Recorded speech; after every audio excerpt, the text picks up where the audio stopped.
I was 26 when my parents looked me in the eye and said words I can never forget: "You're not real family." It wasn't shouted in anger or muttered in passing, it was delivered calmly, deliberately, like a verdict. I remember sitting across from them, the air thick with that suffocating mix of disappointment and inevitability. They had always treated me like a second-class member of the household, a convenient shadow to my brother, Miguel, their pride and joy. But that night, they stripped away even the illusion of belonging. And then, like parasites switching hosts, they leaned in and asked me to hand over my savings to cover Miguel's mistakes. The same brother they had spent my entire life protecting, excusing, elevating above me. The same one who never lifted a finger to earn what I had worked for. That moment crystallized something in me: their favoritism wasn't just cruel. It was predatory. And they expected me to play along. Before we dive into the story, tell me in the comments which country you're watching this from. I love seeing how far these stories travel, and it helps me connect with you all around the world. My name is Adrian Torres. I'm 26 years old, a data analyst, and for most of my life, I've lived with the uneasy awareness that I didn't quite belong in my own family. Not in the obvious, cinematic way, no screaming matches, no doors slammed in my face. It was subtler, quieter, more insidious. A smile that never reached their eyes when I walked into the room. A birthday celebration that felt obligatory, perfunctory, like crossing off an item on a list. 1,000 small reminders that while my brother Miguel was the beating heart of the family, I was more like an accessory, useful when needed, forgettable otherwise. But nothing prepared me for the night they stripped away even the illusion.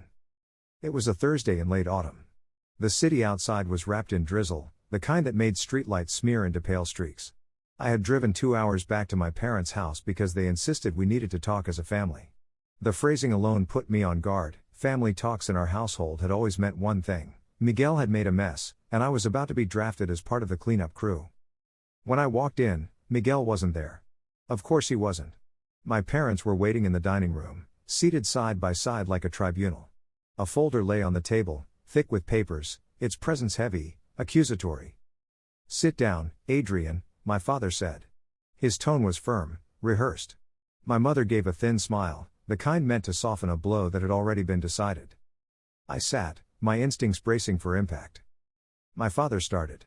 "We need to be honest with you. You've always known things have been different between you and Miguel." Different. The word hung in the air like smoke. My mother leaned forward, folding her hands neatly on the table. "Adrian, you're not really part of this family the way Miguel is. You know that." The words landed like a gavel strike. Cold, deliberate. Not a slip of the tongue, not said in anger. A verdict. I stared at them, the edges of the room blurring. "Not real family?" I repeated, my voice low, unfamiliar to my own ears. My father didn't flinch. "We mean you'll always be our son, of course. But Miguel, he's our future.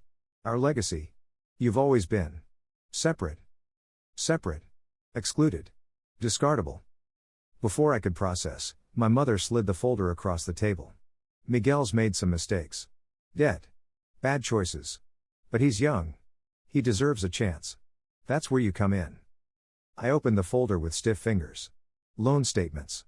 Overdrafts. Credit card balances. The total, more than $60,000. "You've been saving, Adrian," my mother said softly. "We know you have. It's time to help your brother. That's what family does." Family. The word burned. Moments earlier, I had been told I wasn't real family.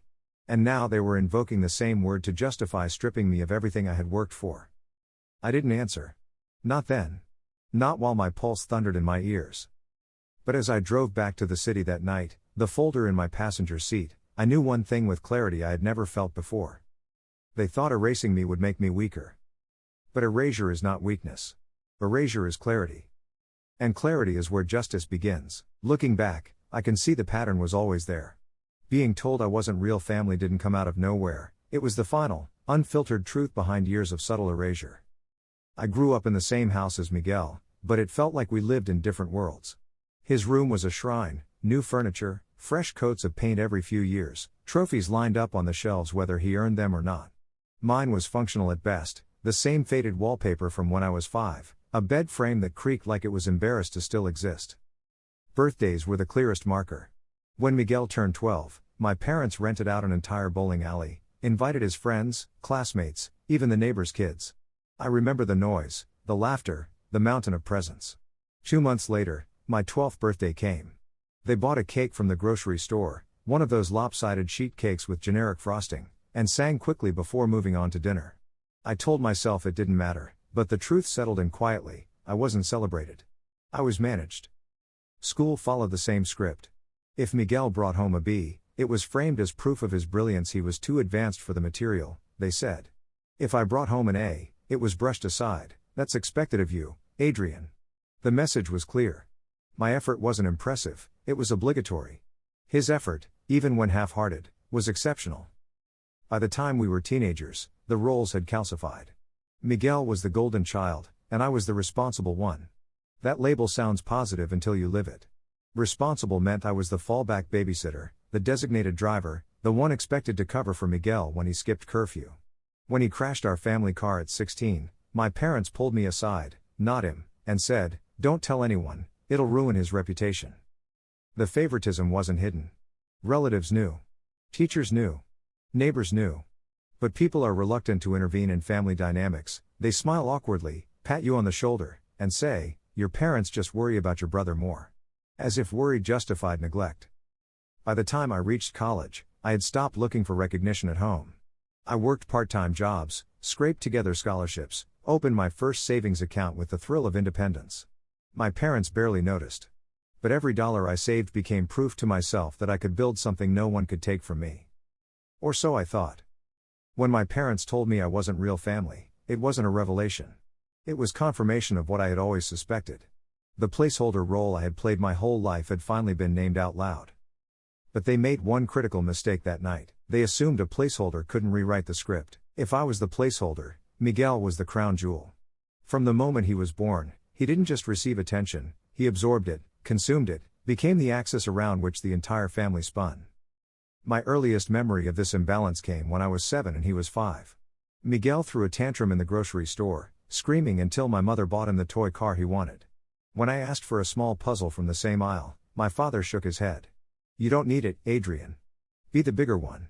That phrase, "be the bigger one," became a recurring command throughout my life. What it really meant was, your needs don't matter. Miguel was always shielded. If he lied, my parents called it creativity. If he failed a test, it was the teacher's fault.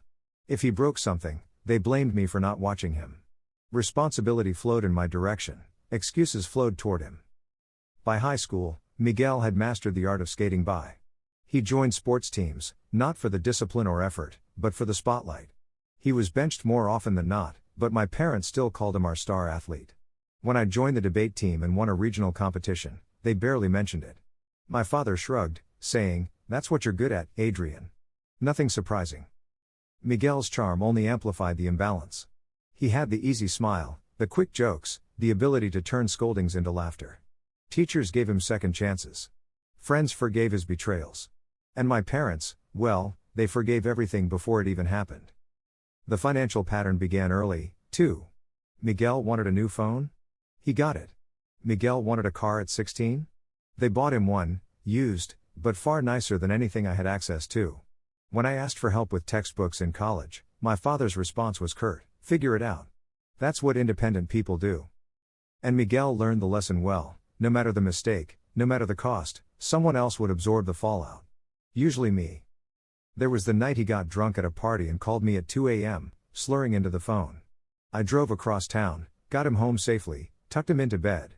The next morning, my parents didn't thank me, they thanked him for being responsible enough to call. Miguel was untouchable, not because he was perfect, but because perfection had been assigned to him. My parents reinforced the illusion at every turn, blind to the wreckage he left behind. But untouchable doesn't mean invincible. When they slid that folder of debt across the table, I finally saw the truth behind the myth. Miguel wasn't just careless, he was reckless, enabled into dysfunction by decades of excuses. And my parents weren't asking me to save him out of love, they were asking me to subsidize their fantasy. And that fantasy was about to collapse. The night they erased me from the family was only half the story. The other half was the demand, the quiet but unmistakable insistence that I should bleed for Miguel's mistakes. After my mother slid the folder across the table, I opened it with deliberate calm. Loan statements. Credit cards. Overdraft notices. Some of the pages were smudged from being folded and handled too often, as though my parents had rehearsed this conversation. The total balance was written in red ink at the bottom of the first page, $61,437.29. I felt my chest tighten. That number was almost identical to the balance of my savings account, the one I had built dollar by dollar from scholarships, side jobs, and promotions since college. "You've been careful with money, Adrian," my mother said softly, like she was praising a child for finishing his vegetables. "We're proud of you for that. Now it's time to put those savings to good use." "Good use," I repeated, my voice flat. "For Miguel," my father confirmed. "He's had a string of bad luck. But he's young. He deserves a fresh start. You can give him that." The hypocrisy made me dizzy. Minutes earlier, they had told me I wasn't real family. Now they were invoking family as a moral obligation. "What about me?" I asked. The question felt childish, but it slipped out before I could stop it. "You're fine," my father said without hesitation. "You've always been fine. Independent. Strong. You don't need as much as Miguel does." I studied their faces, the calm certainty, the lack of doubt. They weren't begging. They weren't asking. They had already decided the outcome. That was the confession hidden in their demand. I was not loved, not equal, not seen. I was a utility. A financial resource in human form. The conversation dragged on for another hour, circling the same refrain. Miguel was family. I was separate. Yet somehow, I was expected to bankroll the family's chosen son. When I finally stood to leave, my mother reached across the table, her hand light on mine. "Please, Adrian. Don't make us regret being honest with you. Prove that you're still family." The words cut deeper than the debt figure ever could. Prove that you're family. After a lifetime of being sidelined, I realized this wasn't just about money. This was about power. They wanted me to validate their hierarchy by sacrificing myself for it. But I didn't give them an answer that night. I took the folder, walked out, and drove back to the city in silence. Because I knew something they didn't. The moment they told me I wasn't real family, they gave me permission to stop playing their game. And once I stepped out of that role, the rules were about to change forever. My savings account wasn't just money, it was proof. Proof that I could survive outside their hierarchy, that I could build something without their handouts or approval. Every dollar in that account carried a story, a sacrifice, a moment where I chose discipline over ease. I opened it my freshman year of college.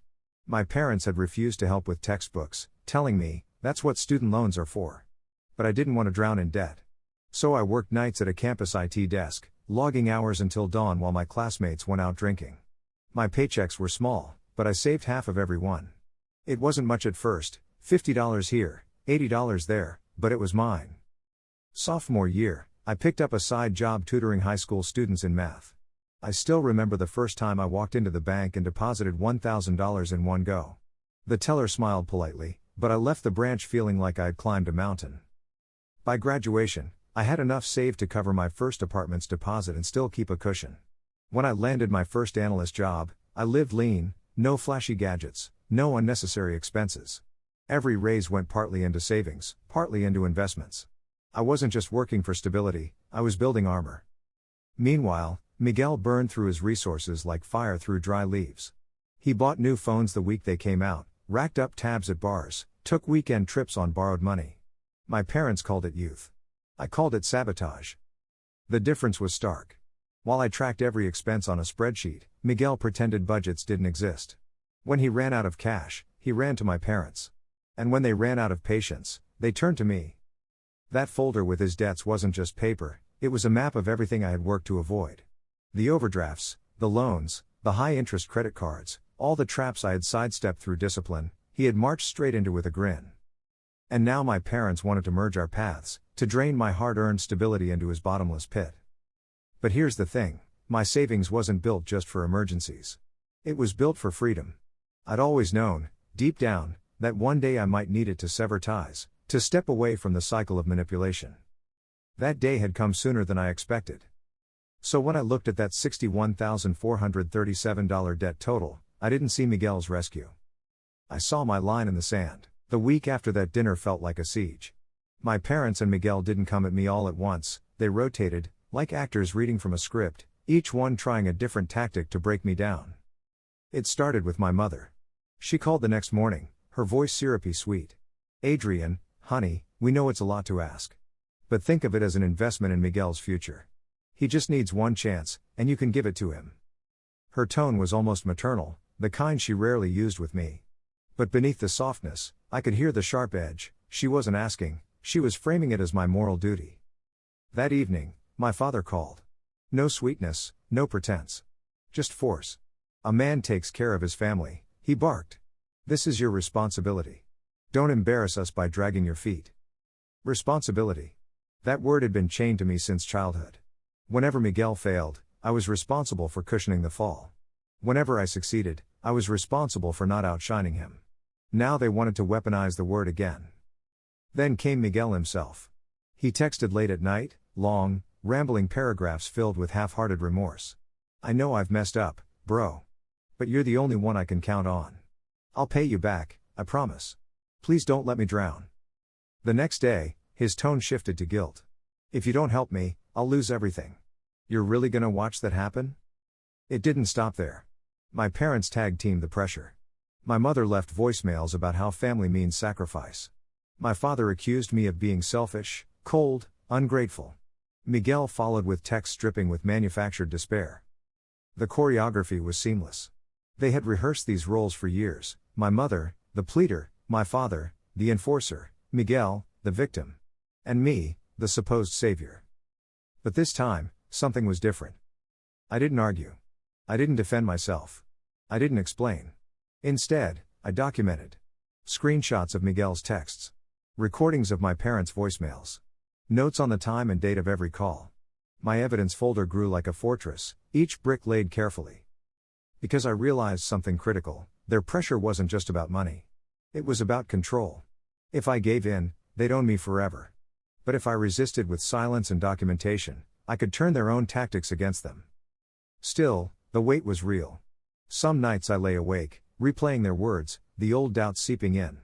Maybe I was selfish. Maybe I was cold. Maybe refusing meant I truly wasn't family. But then I'd open my laptop, scroll through the evidence, Miguel's contradictions, my parents' hypocrisy, and the fog would lift. This wasn't love. This was exploitation, and the more they pressed, the more determined I became to push back. When you grow up in a family built on favoritism, you learn early how fragile memory can be. My parents had a habit of rewriting events, smoothing over contradictions until Miguel was spotless and I was the problem. If I didn't keep records, their version became the truth by default. So I turned documentation into a survival skill. I created folders on my laptop labeled by date. Every voicemail was saved and transcribed. Every text message was screenshotted, with timestamps clearly visible. Every email my parents sent, those long guilt-soaked paragraphs about family duty, was downloaded and archived. Even casual comments were written down in a notebook I kept hidden in my desk drawer. I didn't just collect their words. I cross-referenced them. On September 3rd, Miguel texted, "I'm behind on rent again, landlord's threatening eviction." That same night, he posted an Instagram story of himself at a club, neon lights flashing, champagne glass in hand.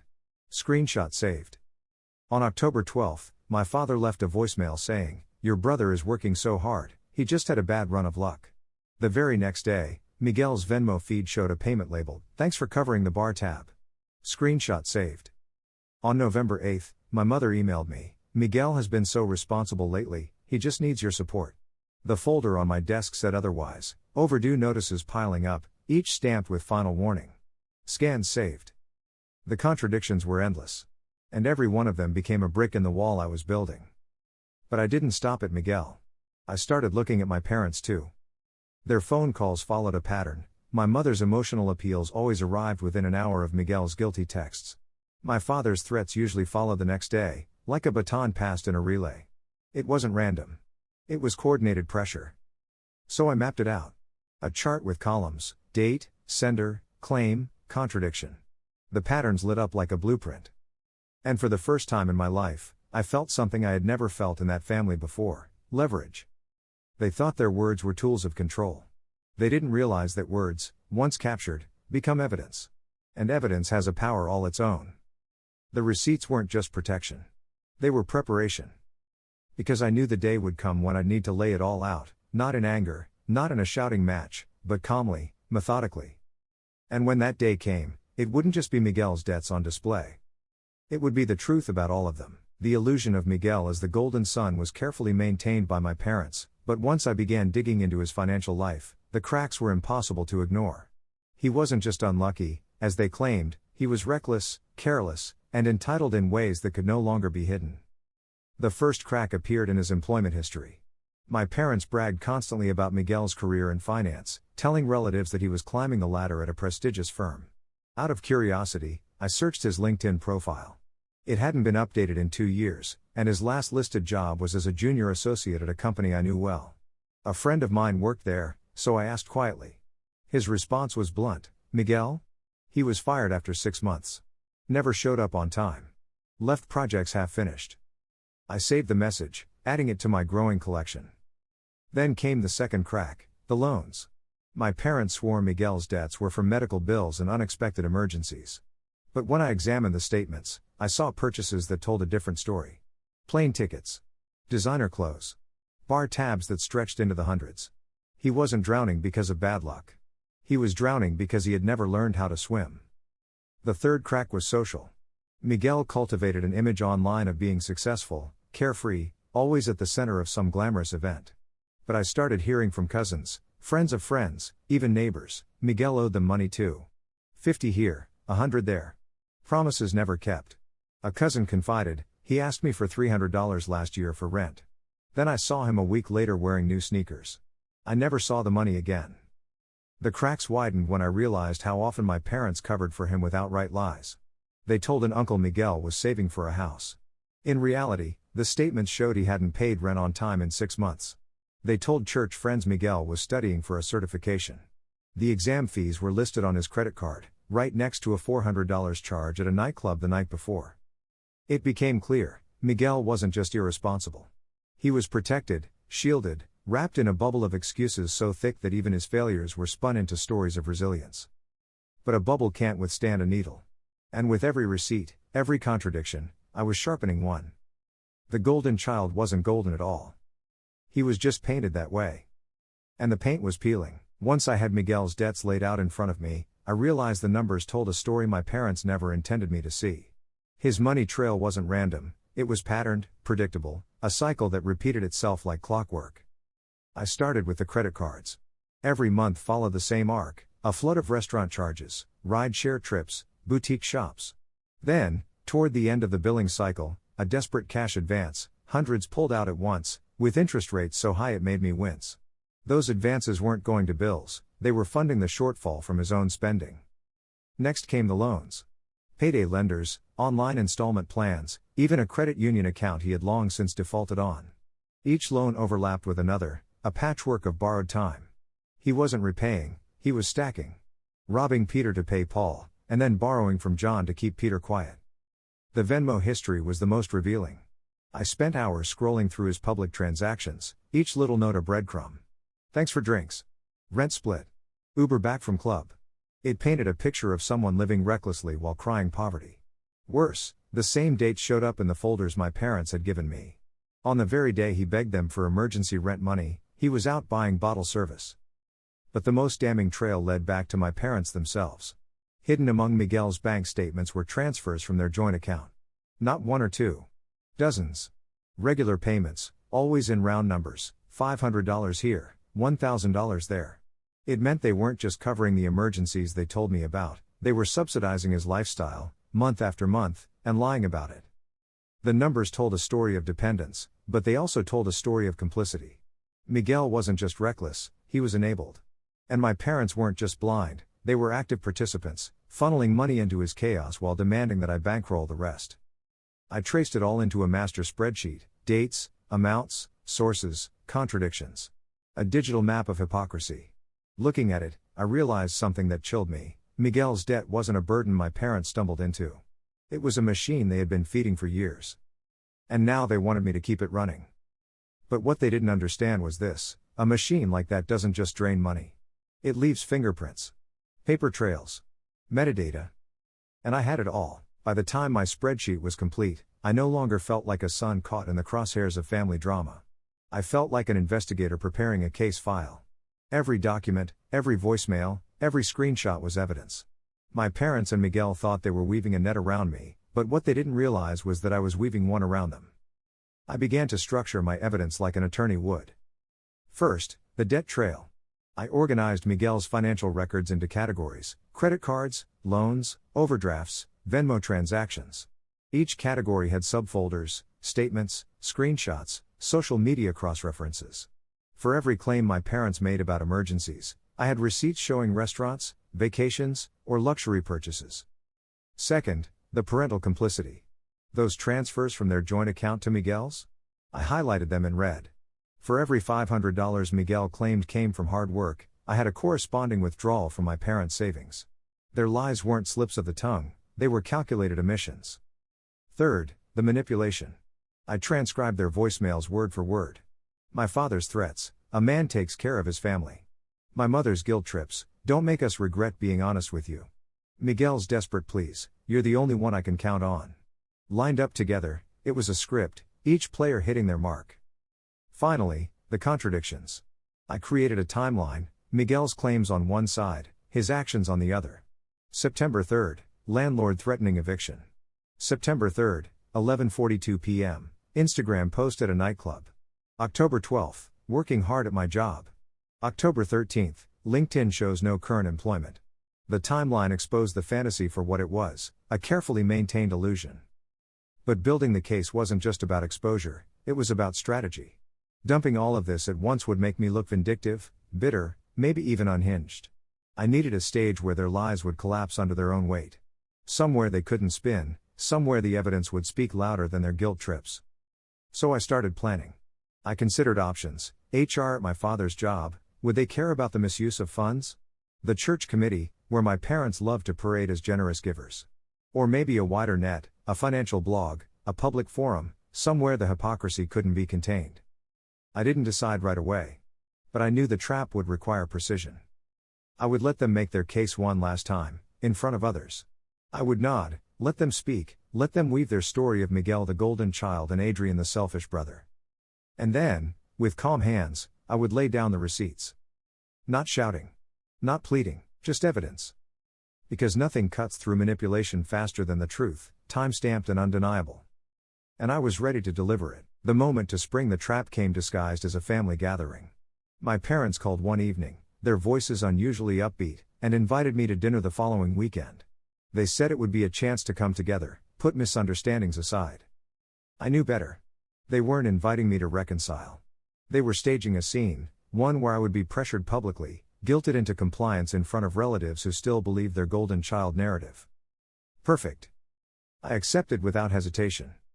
In the days leading up to it, I prepared like a soldier.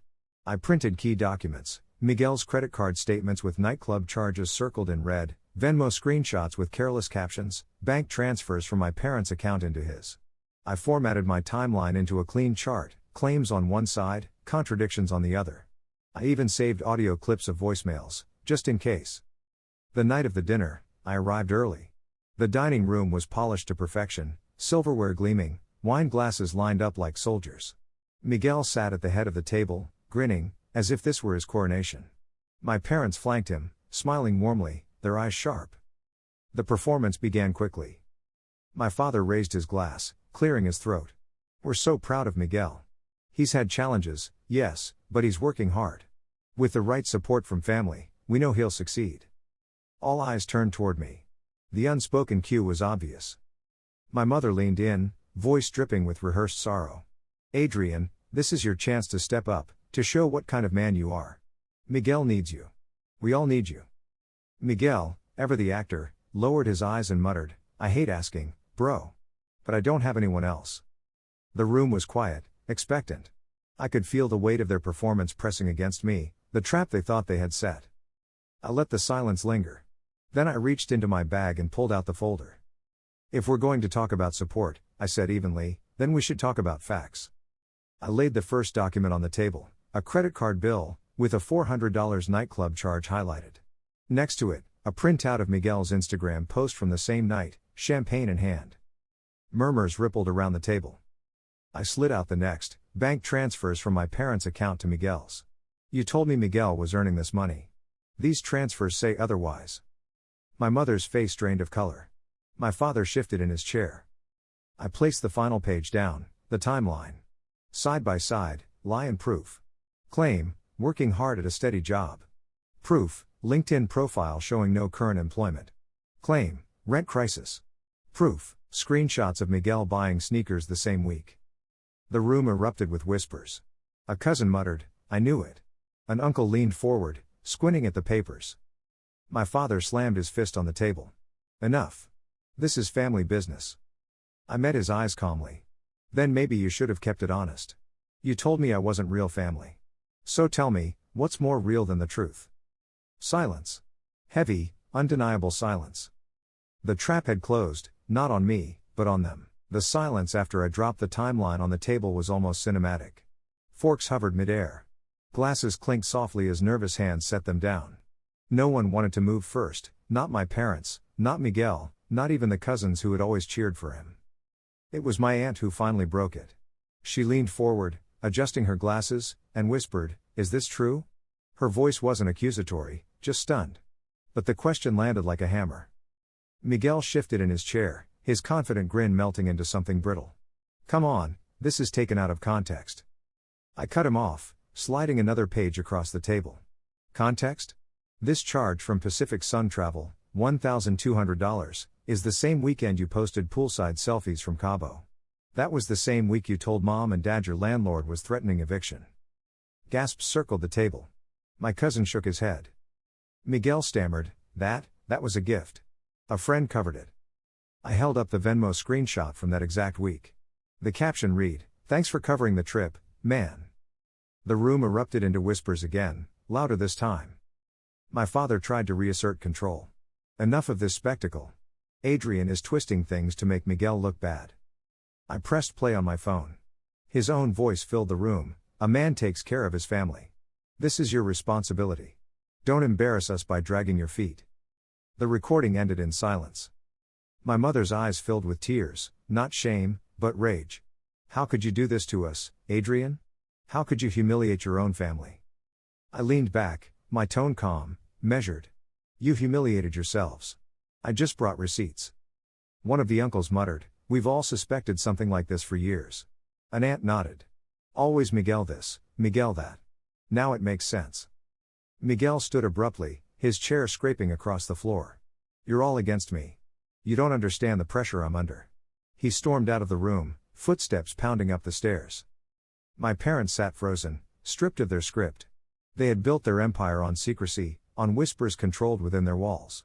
Now the whispers belonged to everyone else, spilling out into the open.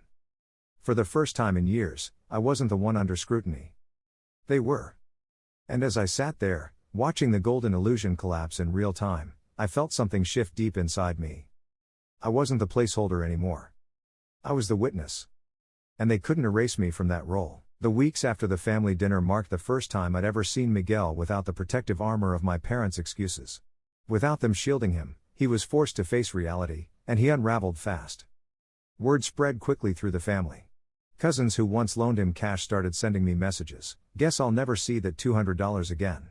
An uncle admitted he'd co-signed a small loan for Miguel years ago, still unpaid.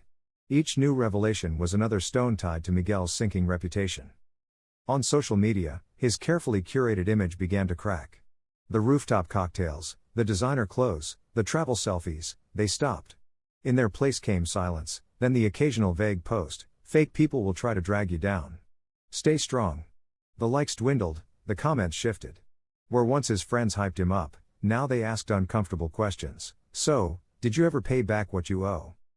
My parents tried to spin it at first. They told anyone who would listen that Miguel was just going through a rough patch.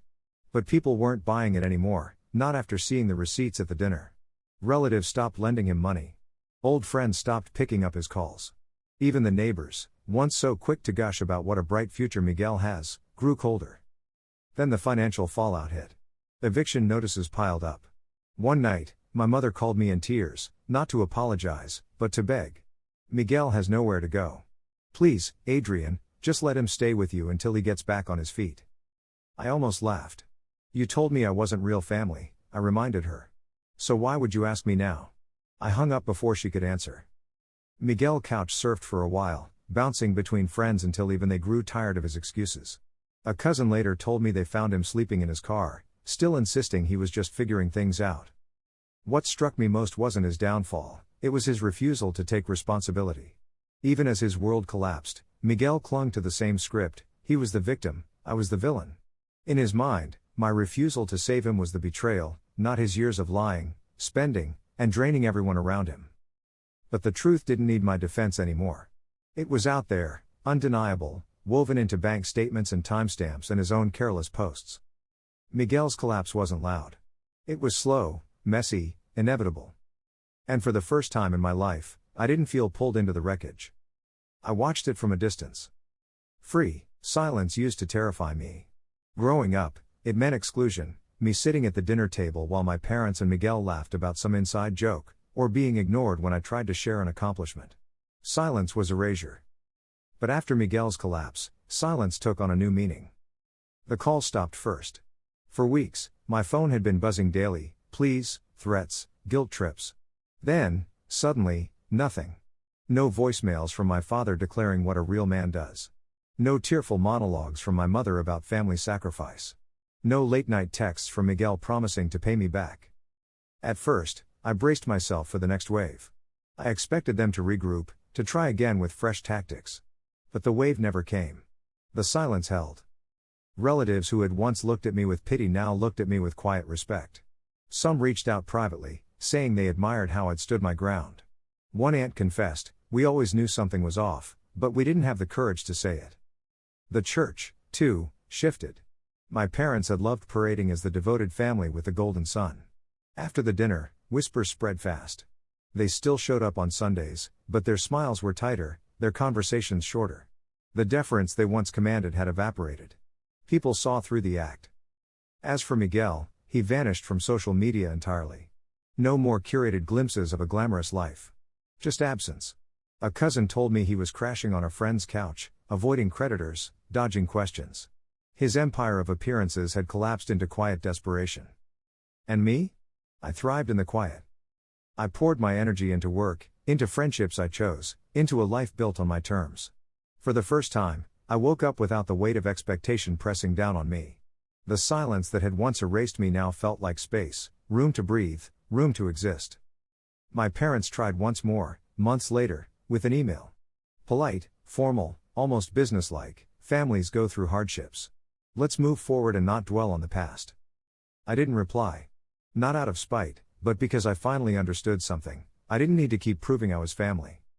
I had already proven something far more important, that I was free. The silence that followed wasn't emptiness. It was peace. The night my parents told me I wasn't real family, something inside me cracked. For years, I had suspected it, that I was just a placeholder, a utility, the backup son. But hearing the words aloud was different. It was final. It was cruel. It was clarifying. At first, I thought the injustice was about money. About $61,000 they wanted to rip from my savings to cover Miguel's chaos. But the deeper I went, the paper trails, the lies, the manipulation, the more I realized the betrayal wasn't financial. It was personal. It was the years of being invisible, erased, written out of the family narrative except when my labor or my wallet was useful. And yet, what they thought would break me became the thing that set me free. I didn't pay Miguel's debt. I didn't save him from the collapse he built with his own hands. What I did was save myself. I documented. I exposed. I told the truth in a way they couldn't spin, couldn't erase, couldn't shout down. And when their empire of lies collapsed, I didn't cheer, I just walked away. I thought justice would feel like revenge, like striking back at years of being sidelined. But it didn't. Justice felt like clarity. It felt like standing in the silence afterward and realizing the silence wasn't loneliness, it was peace. Miguel may never change. My parents may never apologize. But that's no longer my burden to carry. Their story isn't mine to fix. Their favoritism isn't mine to endure. I used to think their final word, "You're not real family," defined me. But here's the truth, I define me. And my final word is simple. I was erased once. Now, I'm undeniable.